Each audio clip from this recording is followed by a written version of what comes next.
Welcome to the magical but murderous Mara today. We are back at the hippo carcass. The hyenas are here. My name is Brent Smith, and for the first time in Kenya, I have Jean on camera. So we're very excited to be sharing our live experiences with you. Remember, this is 100% live from the Masai Mara in Kenya. And if you have any questions for us, hit us up on Twitter by using the hashtag #SafariLive. Now, this carcass has been here for about 4 days now. We're convinced this hippo was killed by this clan of hyenas, and they are busy making the most of it. There's probably about 7 or 8 hyenas in total around, but only one who looks to be having a bit of a struggle with some of the, yes, you, a bit of the fat that is highly sought after by the predators, and hippos have a very large subcutaneous fat layer that hyena is getting well and truly stuck into.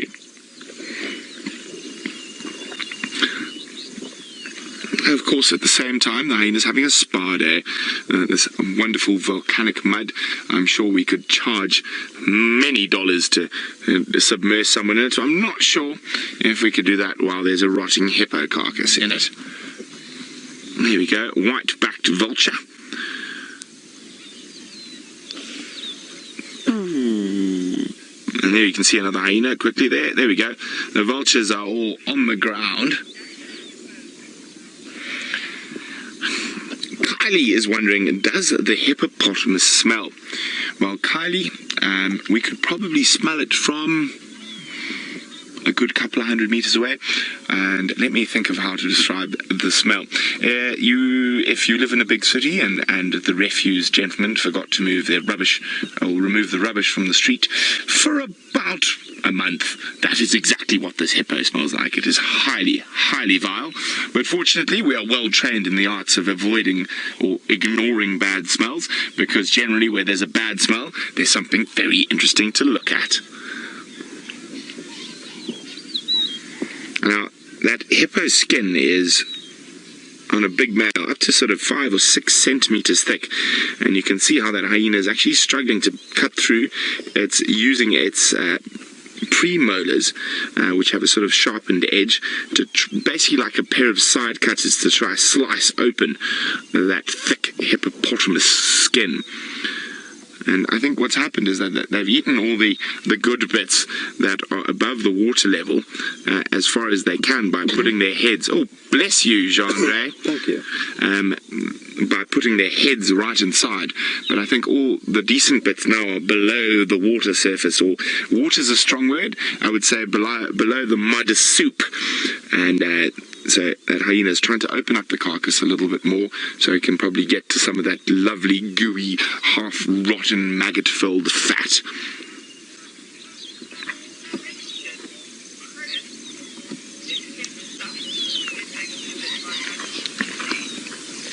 Chris is wondering, did this hippopotamus get stuck, or was it killed by the hyenas by running it in here? I think it was killed by the hyenas. We didn't see it happen, but from the first morning we got here, judging the tracks of the hippo, mostly because the hyena tracks are a little bit harder to see, and the flattened grass, and more so judging by what I heard at night, it was killed by these hyenas. So where we're staying at the moment is a little bit up on the hill there, and you can actually see FC is nearly done. Hi, Final Control. And of course, once Final Control is built, we're going to never let the ladies out of it. They're going to have to stay in their office. And you see that lovely big window? That's for James, that's not for Final Control. We decided Final Control must be bricked up, kept in the dark, must watch their screens to send us questions on time. Of course, we're only joking. We do let Final Control out every now and then. And then, of course, up on top of the rocks is the absolutely gorgeous Masai Mara. That is North Camp, the main area to the right, and the guest room, first guest rooms to the left.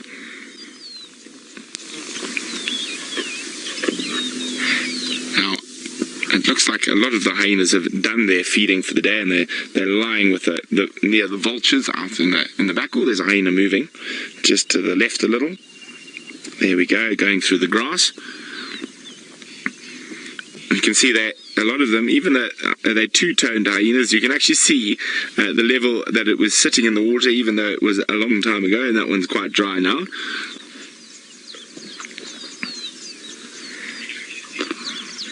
Oh, change of mind. Oh, there's another hyena there. Ash is wondering whether the hyenas will get ill from eating the rotting flesh, or will they get sick as the kill starts to rot more. Ash, hyenas are incredible, and they have an immune system nearly as strong as mine, so they can eat pretty much anything and not get sick at all. Now, they're especially designed to be able to eat rotting flesh, as that is one of their ecological niches, so they don't get sick from rotten flesh. And most predators, lion, leopard, will eat something that is so putrid you wouldn't think it possible to digest, but their stomachs are designed. They have lots of bacteria and enzymes that enable them to eat the most rotten stuff you've ever seen. Look at that. He's got a fat mustache. So you can see that was actually probably half rotten hippo fat that was hanging on the lips. And what have you heard? Let's have a look with not much.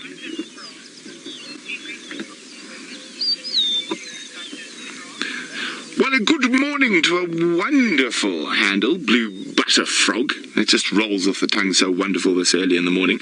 And a blue butter frog would like to know, will all of that hippo be eaten? Almost all the flesh. I think because it's in that mud like that, it's going to be quite difficult for the hyenas and the vultures to get to that. But it'll rot into the soil, which will actually add nutrients to the soil. Nothing really goes to waste here. Not even the hyenas are going to be able to crack some of the bigger bones on that hippo. And it'll take a long time for those bones to break down. Other animals will utilize those bones, though. Porcupine, rodents will chew on the bones to extract calcium, and even giraffe, strange enough, will pick up a smaller bone to chew on. But eventually, probably in about 10 to 20 years, there'll be nothing left. But from a sort of meat and muscle point of view, and sinew and organs, it'll all be gone in a couple of days. The bones will last, the teeth will last the longest, and that is all that'll be left of this hippo. Now, this hippo might be a fossil one day, because it's been killed in this particular section where there's a seep that is getting bigger and bigger every year as the different animals utilize it. So if we wanted to leave something behind, or we wanted to make a fossil, this is probably the type, or not probably, this is the type of area where a fossil could be made. So who knows, maybe in 100,000 years of time, someone is going to dig up this beast, and hopefully they're still around. But if they're not, we're going to have a lovely fossilized hippo.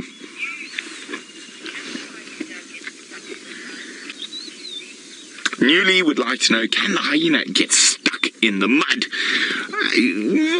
Hyenas are quite dexterous. I mean, there's always a possibility that they could get stuck in the mud, but I would say the hyena would have to be quite old or injured to truly get stuck in the mud. I think in this type of mud, probably not. But there's always a possibility, and that's the one thing you got to remember. We are live, coming to you from the middle of the African bush, and anything is possible. Now, as that hyena munches on, you can see that fat stuck, almost glued around its canines there. And sorry for our sensitive viewers, but a hyena's got to do what a hyena does. And we'll probably check on this carcass a little bit later in the drive, but I think we might go look for some more savoury sightings, maybe some lions or cheetah. And this morning we're going to make a mission down towards the main river crossings in the Mara and see if old Scar has managed to pop across the river for a visit again. But we will come back and check on this sighting. Now, I've got some driving to do, but it sounds like Taylor's already on the road, so let's go see where she's driving to.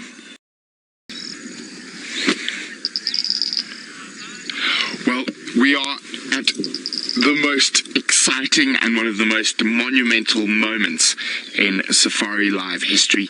And for the second time ever, I'm very privileged to be able to join Hayden Turner to be able to show you one of the most endangered animals in Africa. And we have the black rhino, well in this case the East African black rhino.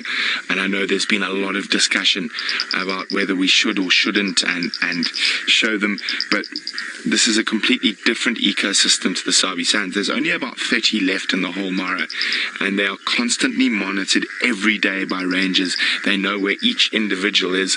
I've actually seen this particular rhino from up in the air.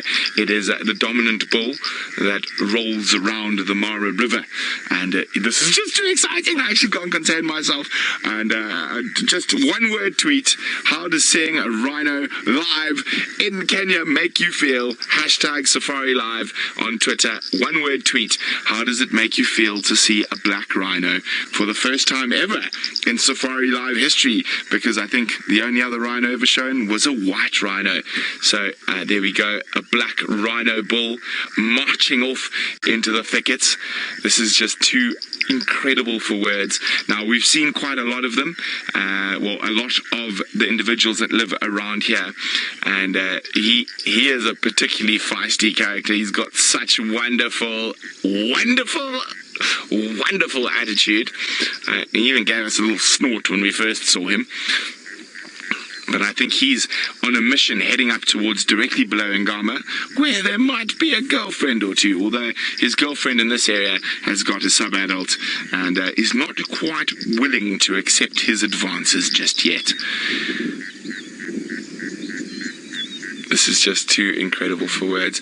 Now, I know, as I said, a lot of people were umming and ahhing on whether this is the right decision or wrong decision, and we've discussed, and I've lost comms with Final Control, so I'm just going to keep talking for now.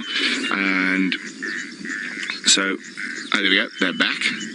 Okay, they're back. So what has happened is we've discussed with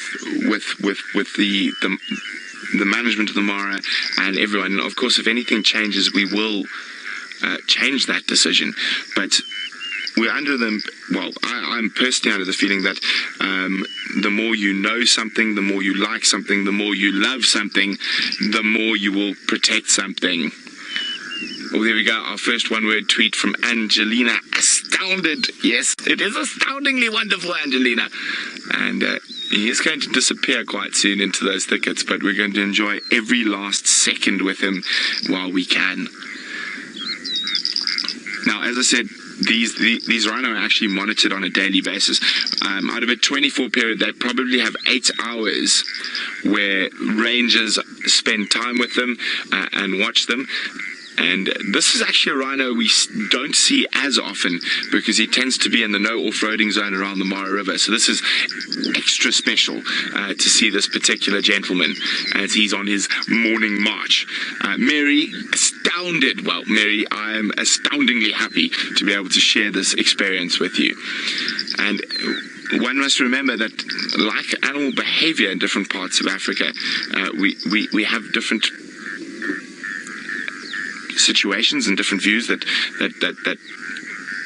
warrant different responses, and that's why we are comfortable showing a rhino in the Mara. And the fact that these animals are so well protected, and the guys here do such a fantastic job keeping an eye on them. And the Masai people are so proud of the wildlife heritage they have, that I feel for any poacher who tries to come here, because he might end up on the end of a spear.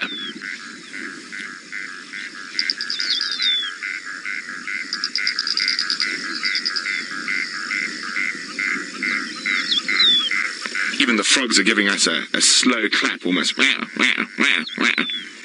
It rained quite a bit last night, so the frog life is booming this morning.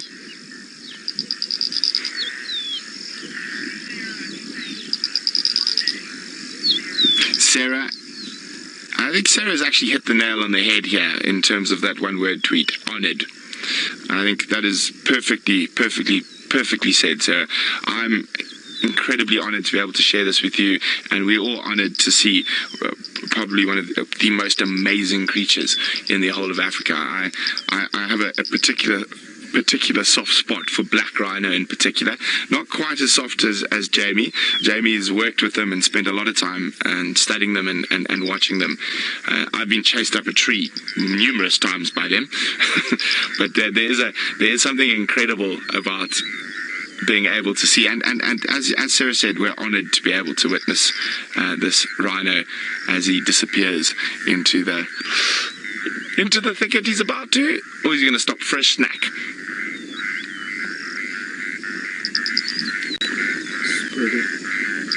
Oh, he's stopping to mark his territory.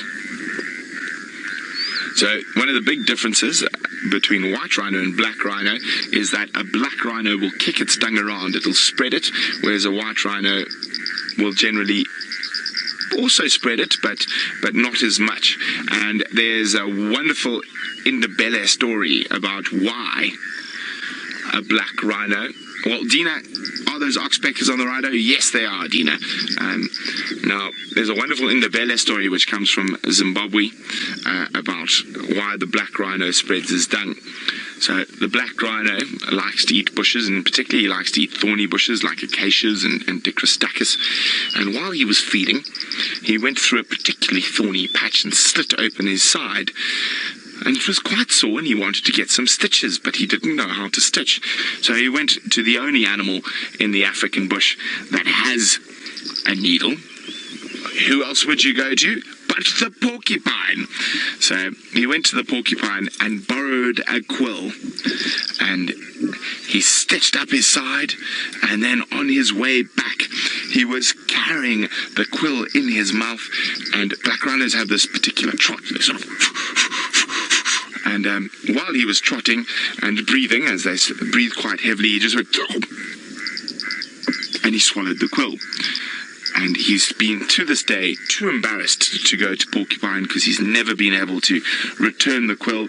So when he has a movement, as James Henry would say, he kicks it around, and he's continuously searching for that porcupine quill so he can return it to porcupine and they can maintain their friendship. It's probably been about 1 million years now, so he's probably out of luck. But that rhino has disappeared. That was just too incredible. I didn't catch the name there, but someone was asking about rhino vocalizations, and black rhino vocalizations in particular are some of my favorite. I'm going to embarrass myself heavily by trying to mimic, but they talk in squeaks and squeals is the best way to describe this. Now that sounds nothing like a black rhino, but I tried. But wasn't that incredible? A black rhino bull, it's a first for me ever on Safari Live, and I hope you guys enjoyed it. And please understand that we didn't go into this lightly. There was lots of discussion with the management of the park, the rangers, the Masai people who own the land there, and it wasn't something we just decided, oh, we're going to do it now. There was obviously a lot of consideration, and if something happened to change and we felt that we were in any way aiding the nefarious factions of the world in terms of getting hold of rhino, we would stop it again immediately.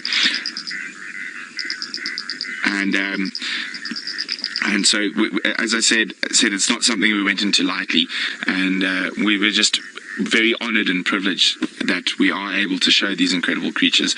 And the rhino monitors do such an amazing job here, and they're actually, out of the 30-yard black rhino that are in the Masai Mara system, on a daily average, almost every single one of those animals is monitored for more than a few hours a day to make sure that they are safe.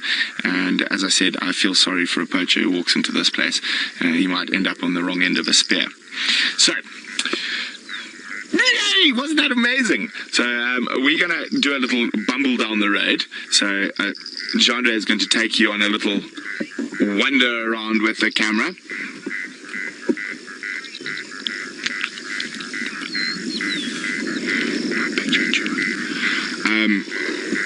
So, Fuzzman Sparkles, number 44 for your mammal list. Isn't that absolutely incredible? And it's a big one, literally, and also one of the best ones to see. So, Jean-Ray is going to take you on a little tour of the Mara while I jump down into my turret and move slightly further down the road. Jean-Ray, you up for it? There, Jean-Ray sounded like a black rhino. That was actually far closer to a black rhino sound than I could do. So, as I say, onward.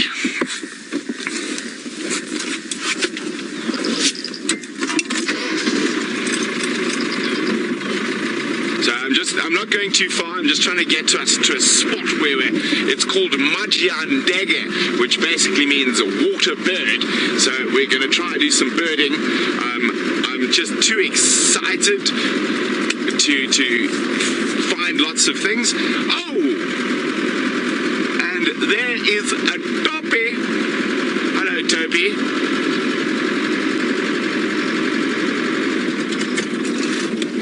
So, this policeman of the Masai Mara is not doing much policing this morning, is having his morning breakfast.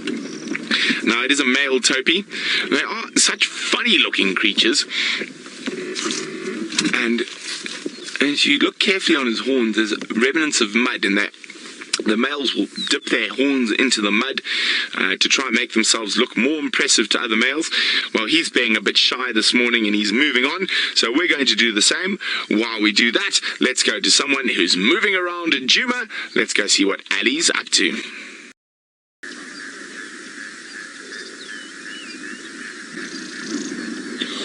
Well, we've got possibly the most dangerous animal out of the water in Africa.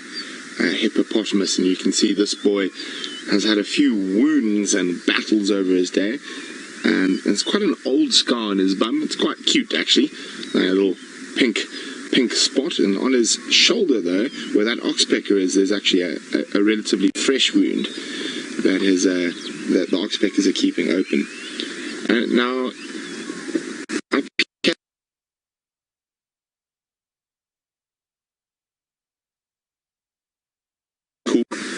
and now it's quite a cool morning. We had quite a lot of rain last night, so it looks like this gentleman is taking advantage to get a few extra mouthfuls of grass before heading back to the Mara River. Or not even possibly back to the river. He might stop in one of the little puddles or luggers that inundate the Mara. And isn't that just an absolutely spectacular scene? You can see all the Balanites trees in the distance. And it's where the Mara gets its name from. So I know a lot of you would know this already, but Mara basically means speckled or dotted in the Masai language, and it is from the single trees that dot the Mara in the distance there that it gets its name.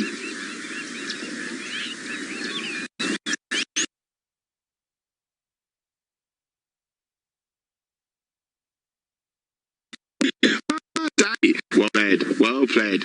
And the hippo is a hipster with its tattoo on its bottom. Indeed it is. I wonder if it is a vegan. It's a vegan, so it's definitely a hipster. Although certain hippos break the mold with that, is they have been seen eating carrion quite regularly, and if they do find rotting flesh around, they might eat it, but only if the other hipsters aren't looking.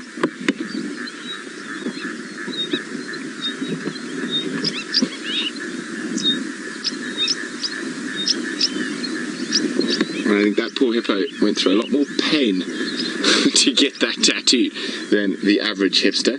Although the average hipster probably thinks he went through a lot of pain to get his tattoo.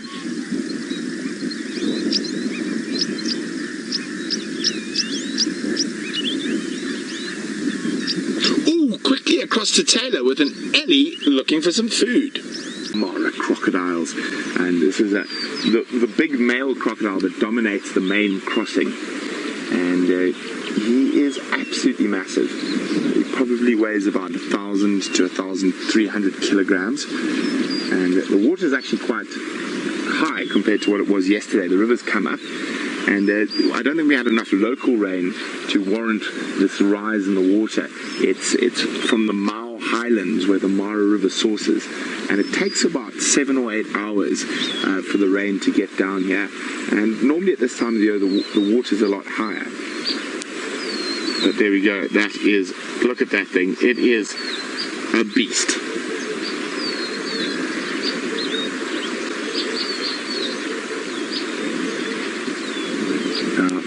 These crocodiles absolutely glut themselves during the migration and then barely feed for the rest of the year. At the moment he's getting a bit of warmth on its body. Now crocodiles are quite interesting because they're one of the only reptiles that which is able to control their body temperature. Most reptiles are completely reliant on sun to get going in the morning, or to really sort of get going, or to maintain that high body temperature they need to move. Now crocodiles are quite interesting because they're able to a degree, they still need to bask in the sun, but they are able to generate heat and control their own body temperature to a very small degree, which makes them quite different from other reptiles. And one must remember that, well, now crocodiles have been in the current form for about 8 million years. There's quite a big misconception that crocodiles have been the same for about 150 to 200 million years, which is not true at all. There have been crocodilians for that long and much longer, but now crocodiles in current form have only been 8 to 10 million years, which of course makes us look like mere babes in the wood in comparison. And that actually reminds me, talking about that there was that really interesting discovery on human bones that were discovered in the 60s that were then thought to be about 40,000 years old, that have now turned out to be over 300,000 years old, making it the oldest Homo sapien bone discovery ever. And it's led to some quite big debates in the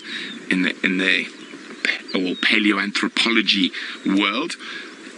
But we'll discuss that a little bit later. Let's just look at that gnarled face of that big croc. That is not something that you want to end up in its mouth. Massive. And we can't even see its full body.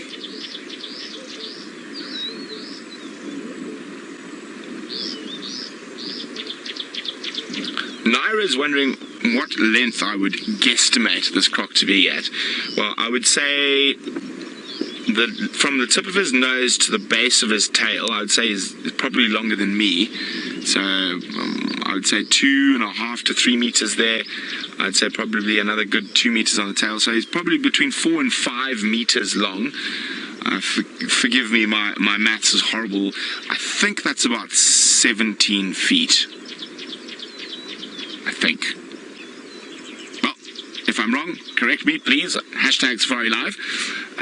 But the largest Nile crocodile ever recorded, there's 2 that have been actually recorded over 6 meters.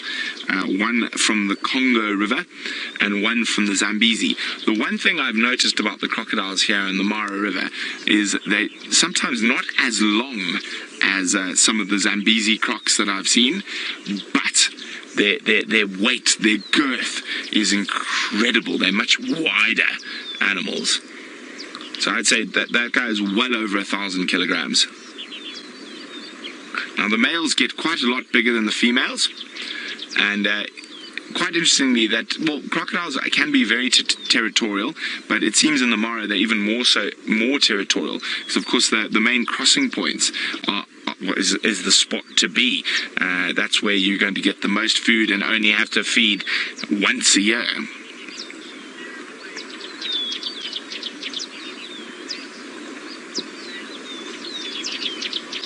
Fizzrock was wondering that, and I said yes, you can tell male and female crocodiles apart, but only when the males get quite big. And once they get sort of over a certain size, you know it's a male. Females will very seldom go beyond 3.5 meters, but the males, as I say, 4, 5, and in some record cases over 6 meters. The largest living croc thought to be around. Actually, also only lives about 70 or 80 kilometers from us in Lake Victoria. What was his name again? Do you remember, Jean-Ray? Gustav is his name, and he lives on the top side of Lake Victoria and goes up into, I can't remember the river's name at the moment, but as I said, the two biggest crocodiles that have ever been recorded have actually been shot. One was in Point Noah in the Congo, where the Congo River goes out to sea, and they estimate that it eaten about 25 people, and they're called in the military, and they put, I think it was 170 AK-47 rounds into the crocodile before it expired, and that weighed just under 2,000 kilograms and was 6.4 meters, making it the largest ever recorded Nile crocodile in the world. Now, the second is 6.01 meters and was shot on the Zambezi around the village of Deka on the border between Zambia and Zimbabwe. And again, it was eating a lot of people, and both those crocs had lost most of their teeth and were estimated to be over 100 years old, so they might have turned to eating people because they didn't have all their teeth. Hello, rattling testiculars. Yes, I hear you. You're very noisy. Now, we, of course, rattling testicular is the most common testicular we get at Djuma. Here we've got rattling, pectoral patch, stout, lazy, zitting.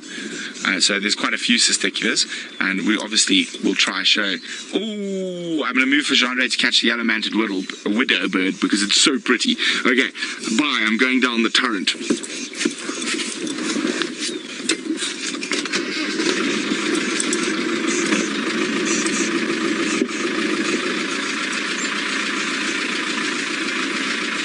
So I'm going to try and get Jean-Ray on the right side of the light. It's quite difficult for him. Oh no, you... Beep, beep, bird. It flew away. Well, we have a tipple skirchie in front of us, at least. I'm just going to still see... Can you see that bird, John? Is he behind us? It flew off. Okay, well, we've got some giraffe, but I'm going to just move a little bit further down this road. I want to show you... We will show you the giraffe, but I want to show you a Rupel's starling, which is the East African equivalent of the Birchill starling.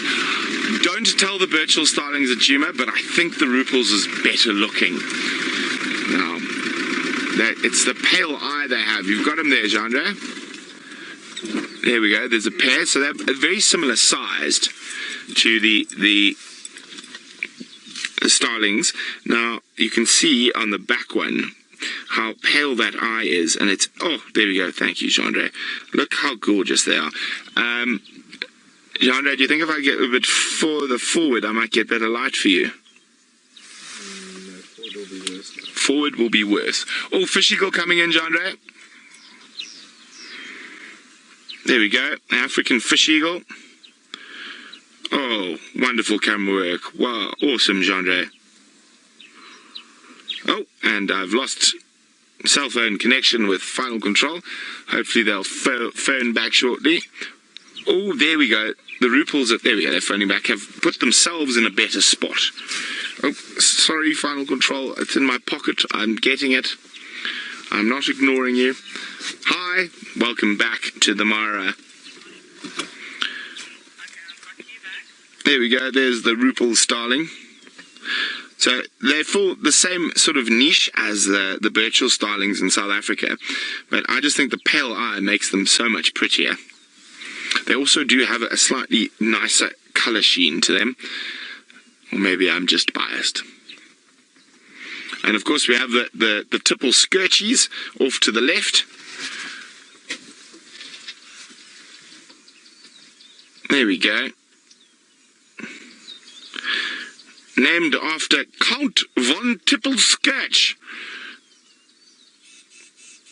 And that's about all the information I've found. Now, oh, look at that. So that's a big male. I've actually sort of almost nicknamed them Triceratops giraffe. Now, he's that sort of build-up of scar tissue on the front of their head they get from fighting in the Masai giraffe, for me, is far more pronounced. And I saw one who literally had that build-up that was exactly half the size of his horns. So He lives near Djuma, and I mean not Djuma. He lives near Angama. Sorry about that. So when you jump around countries, you get confused from time to time. And I think I actually almost nicknamed him. What did I call him? Triceratops Rex. And he's so tall like a Tyrannosaurus, and he had the third horn. Now, it obviously that develops in fighting, and what we notice with a lot of the animals here, the impala, the ostrich, that are constantly sort of in flux with breeding, they're constantly fighting for females, and I think because of the high nutrients and food in these areas, that there's a lot more competition for mating, and that has caused the Triceratops Rex giraffe of the Masai Mara. I'll try post a photo of that guy who's got that really, really long, almost third horn in his forehead. Their color pattern is just gorgeous though.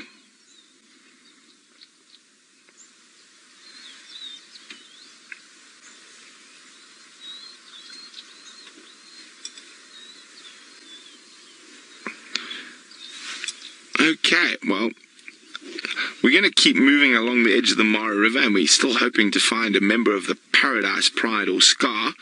Or Scar is definitely first choice. Oh, you see the vultures waking up. There we go, we've got some vultures waking up. As it gets warmer, searching for the thermals so they can cruise the Mara looking for death and decay. A little more scary to the boys, and that little more appealing to the girls.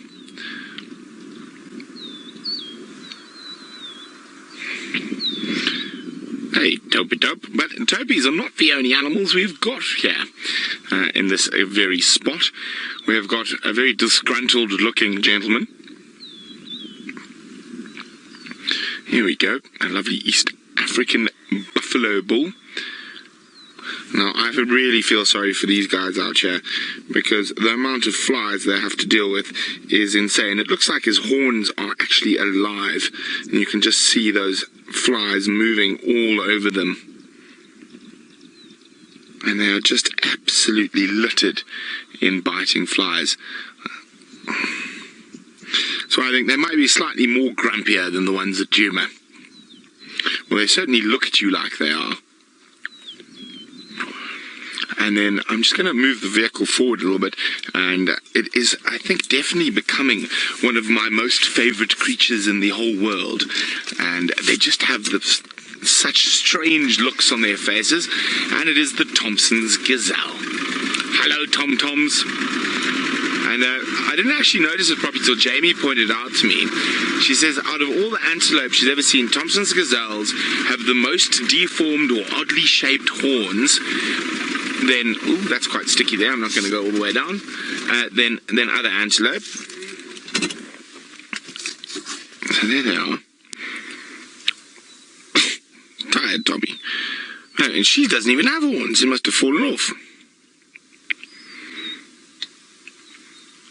So the females normally have horns.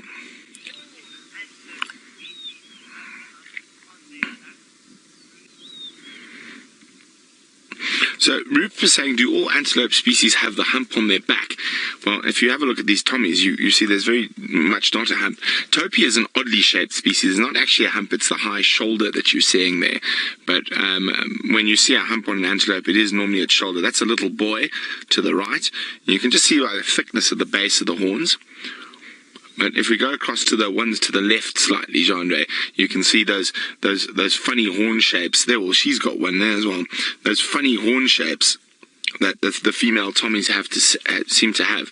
They always skew or squiff or one-horned or something. Well, she's giving herself a good preen. I just love their noses. I don't know why. Their noses are just too funny for me. And you can see she's heavily pregnant at the moment. And I was across the other side of the river day before yesterday, and we did see some baby Tommies. So most of the female Thompsons are pregnant at the moment, and we should be seeing quite a few babies in the next little while.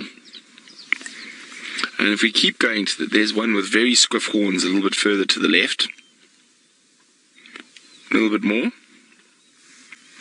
There we go. And the one at the back, you can see, is almost well, actually the one in the front as well. Her horns are going in, and the one on the left's horns are going out. Yes, I'm talking about you. Look how funny your horns are. Look how squonk they are. Now, I think it's quite interesting because we're pretty much looking at evolution in play at the moment. So you'll note, like impala females, for example, don't have horns, and they've evolved that way. And I think Thompson's gazelle females are going the same way. That those horns are actually redundant. They can't use them for defense, and that's why they're so skinny and sort of useless, really. Well, I think they're wonderful because they're always such different and interesting shapes. But I think eventually that female Thompson's gazelles will evolve to not have horns. My goodness, that frog sounded like a wildebeest. One frog went, meh. And I was like, oh, the wild migration here already. That's fast, but no, not quite. Migration is still on the other side of the river. And it's still around the Sand River, and it's not the full migration. It's only probably about 100 to 150,000 animals, mostly zebra, and they have got a sea of grass to go through before they start heading north and west towards the river. But you never know what's going to happen. So they're already a month earlier than they normally are, and we're going to hopefully have them close to camp quite soon. David says they look like little oryx. Well, I never thought of that, but I suppose the colour scheme's a little bit similar. Oh, she's tired. Tired of having horns. Come on, evolution, hurry up. I love the stripes on their face, and that sort of nose, that sort of that little bump on it. And you can see they, like the buffalo, are constantly plagued by the biting flies. And now, if you look carefully, thanks, Chandra, you can actually just see those flies buzzing around. But I love that little bump on the nose. They're just so funny looking. Now, I know a lot of you will have heard me say this before, but I just think it's such an incredible quote. And it is a quote from the man that the Thompson's gazelles are named after, who was an explorer in Africa. And he was most famous for being able to sort of tread lightly and go places where other people couldn't go without having all his porters resign or try and murder him, or the local people he moved past. And he said, those who travel quietly... Wait, let me remember the quote now, sorry. Those who travel quietly travel safely. Those who travel safely travel far. Yes, Mr. Thompson was a wise, wise man before his years.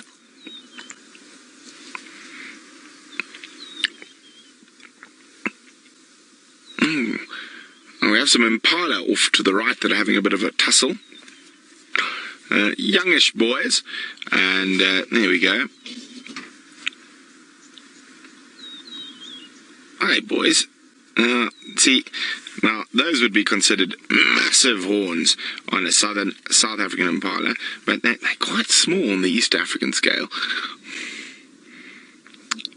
Now, the reason the East African impala's horns get so much bigger than the Southern African impala's horns is that they're basically like gym bunnies on steroids. Now, the reason for that is that there's no set mating season, so the rut is continuous throughout the year. So to keep up that level of stamina and competition for the females, they literally have testosterone pouring out of every pore, which causes them to have quite a much bigger body size, and in particular a much bigger horn size, since it's used so often. Now, in this case, this is not a very serious fight. This is just a little bit of light-hearted sparring.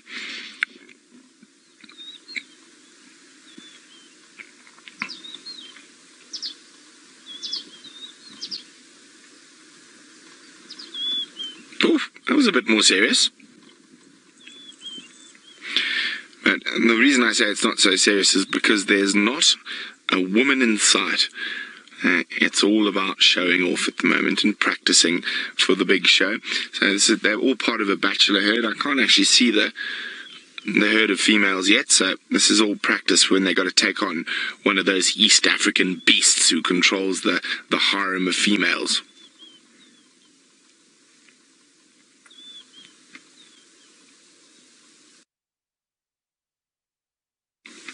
Quickly get him while he's not looking. I saw it coming. I just saw that glint in that impala's eye, trying to take advantage of his competitor not keeping an eye on him.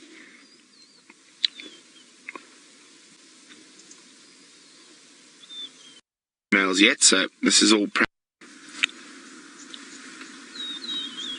Hi boys. It is a quote from the man that the Thompson's gazelles are named after, who was an and you can see she's heavily pregnant. To the Mara with Brent, who's got a variety of general game.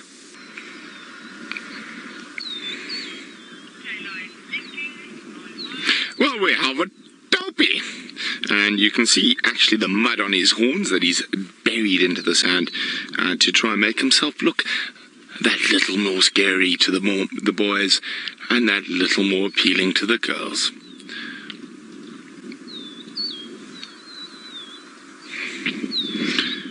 Hey, Dopey Dope. But topies are not the only animals we've got here in this very spot. We have got a very disgruntled looking gentleman.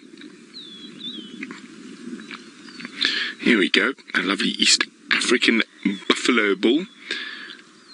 Now, I really feel sorry for these guys out here, because the amount of flies they have to deal with is insane. It looks like his horns are actually alive, and you can just see those flies moving all over them. And they are just absolutely littered in biting flies. So I think they might be slightly more grumpier than the ones at Djuma. Well, they certainly look at you like they are. And then I'm just going to move the vehicle forward a little bit, and it is, I think, definitely becoming one of my most favorite creatures in the whole world. And they just have such strange looks on their faces, and it is the Thompson's gazelle. Hello, Tom-Toms. And I didn't actually notice it properly till Jamie pointed it out to me. She says out of all the antelope she's ever seen, Thompson's gazelles have the most deformed or oddly shaped horns. Then, ooh, that's quite sticky there. I'm not going to go all the way down. Then other antelope. So there they are. Tired Tommy. Oh, and she doesn't even have horns. It must have fallen off. So the females normally have horns.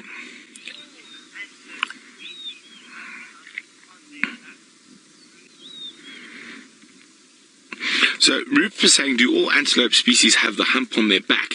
Well, if you have a look at these Tommies, you see there's very much not a hump. Topia is an oddly shaped species. It's not actually a hump, it's the high shoulder that you're seeing there. But when you see a hump on an antelope, it is normally its shoulder. That's a little boy to the right. You can just see by the thickness of the base of the horns. But if we go across to the ones to the left slightly, Genre, you can see those funny horn shapes there. Well, she's got one there as well. Those funny horn shapes that the female Tommies have to seem to have. They always skew or squiff or one-horned or something. Well, she's giving herself a good preen. I just love their noses. I don't know why. Their noses are just too funny for me. And you can see she's heavily pregnant at the moment. And I was across the other side of the river day before yesterday, and we did see some baby Tommies. So most of the female Thompsons are pregnant at the moment, and we should be seeing quite a few babies in the next little while. And if we keep going, there's one with very squiff horns a little bit further to the left. A little bit more. There we go. And the one at the back, you can see, is almost well, actually the one in the front as well. Her horns are going in, and the one on the left's horns are going out. Yes, I'm talking about you. Look how funny your horns are. Look how squonk they are. Now, I think it's quite interesting, because we're pretty much looking at evolution in play at the moment. So you'll note, like impala females, for example, don't have horns, and they've evolved that way. And I think Thompson's gazelle females are going the same way. That those horns are actually redundant. They can't use them for defense, and that's why they're so skinny and sort of useless, really. Well, I think they're wonderful because they're always such different and interesting shapes. But I think eventually that female Thompson's gazelles will evolve to not have horns. My goodness, that frog sounded like a wildebeest. One frog went, meh. And I was like, oh, the migration here already. That's fast, but no, not quite. Migration is still on the other side of the river. And it's still around the Sand River, and it's not the full migration. It's only probably about 100 to 150,000 animals, mostly zebra, and they have got a sea of grass to go through before they start heading north and west towards the river. But you never know what's going to happen. So they're already a month earlier than they normally are, and we're going to hopefully have them close to camp quite soon. David says they look like little oryx. Well, I never thought of that, but I suppose the colour scheme's a little bit similar. Oh, she's tired. Tired of having horns. Come on, evolution, hurry up. I love the stripes on their face, and that sort of nose, that sort of that little bump on it. And you can see they, like the buffalo, are constantly plagued by the biting flies. And if you look closely, thanks, Chandra, you can actually just see those flies buzzing around. But I love that little bump on the nose. They're just so funny looking. Now, I know a lot of you will have heard me say this before, but I just think it's such an incredible quote. And it is a quote from the man that the Thompson's gazelles are named after, who was an explorer in Africa. And he was most famous for being able to sort of tread lightly and go places where other people couldn't go without having all his porters resign or try and murder him, or the local people he moved past. And he said, those who travel quietly... Wait, let me remember the quote now, sorry. Those who travel quietly travel safely.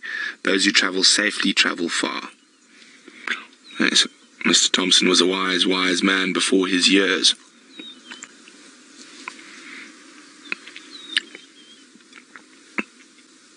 And we have some impala off to the right that are having a bit of a tussle. Youngish boys, and there we go.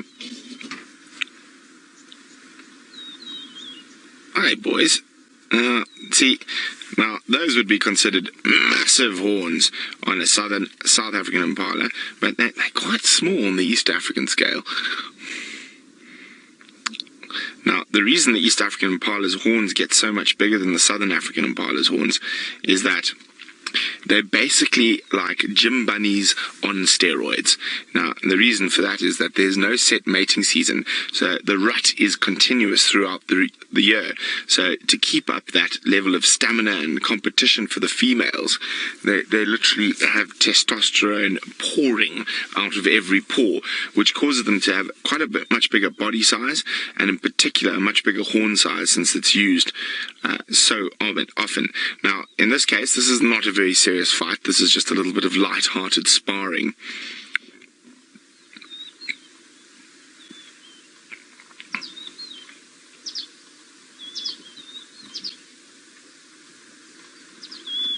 Oof, that was a bit more serious.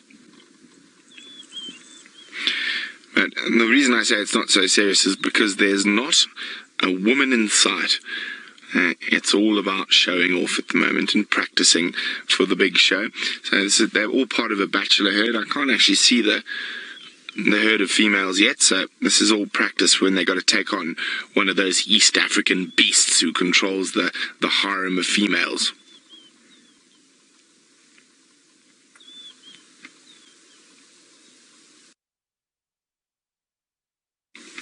Quickly get him while he's not looking. saw it coming. I just saw that glint in that impala's eye, trying to take advantage of his competitor not keeping an eye on him.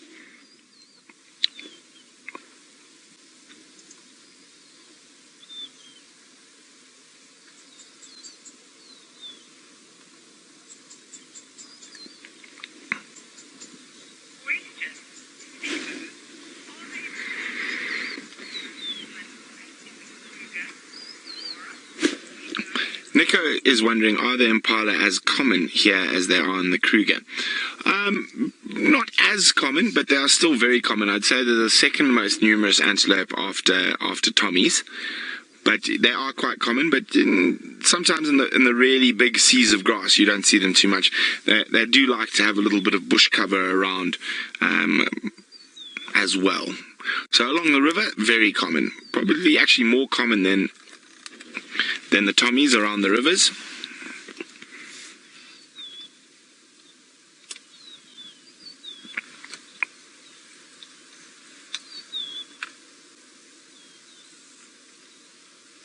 Oh, he's had enough now.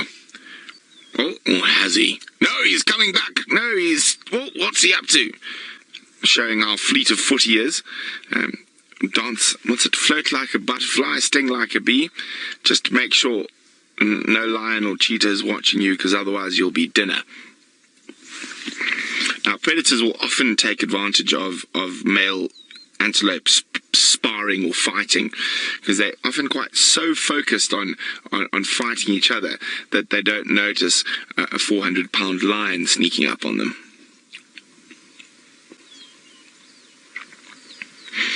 Speaking of sneaking, I think we're going to sneak further along, see what other wonders the Mara has to offer us, and leave these two boys to sort out their issues. Oh, I think the issues are sorted, or are you going to dance back across?